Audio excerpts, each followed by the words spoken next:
ગત 18 જુલાઈના રોજ ઉદય દુકાનેથી ઓળખીતા લાભોબેન નદ ઘરે મુક્તિધામ સોસાયટી પૂર્ણા લેસપટ્ટીનો માલ લેવા ગયો હતો, જ્યાંથી માલ લઈ મોપેડ પર જવા નીકળતા હિતેશ નકુમે ધસી જઈ ગાળાગાળી શરૂ કરી દીધી હતી. રસ્તા ઉપર જ ઉદય અને હિતેશ વચ્ચે ઉગ્ર બોલાચાલી થયા બાદ મામલો વધુ ગંભીર બન્યો હતો.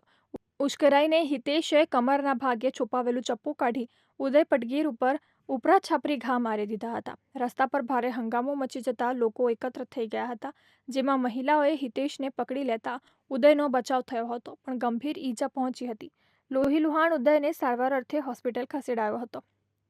પોલીસે આરોપીની ધરપકડ કરી કાયદેસરની કાર્યવાહી હાથ ધરી છે, તેમજ આરોપીને મોબાઈલ જપ્ત કરી તેમાં કરાયેલા મેસેજની વિગતો મેળવવાની કવાયત શરૂ કરી છે. જ્યારે આરોપી હિતેશને સાથે રાખીને મુક્તિધામ સોસાયટીમાં ઘટનાનું રિકન્સ્ટ્રક્શન કરવામાં આવ્યું હતું.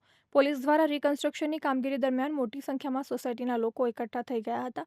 કાપડ વેપારી હિતેશની પત્નીને મોબાઈલમાં મેસેજ કરતો હોવાની રીસ રાખીને હિતેશે હુમલો કર્યો હોવાનું પોલીસ તપાસમાં જાણવા મળ્યું હતું.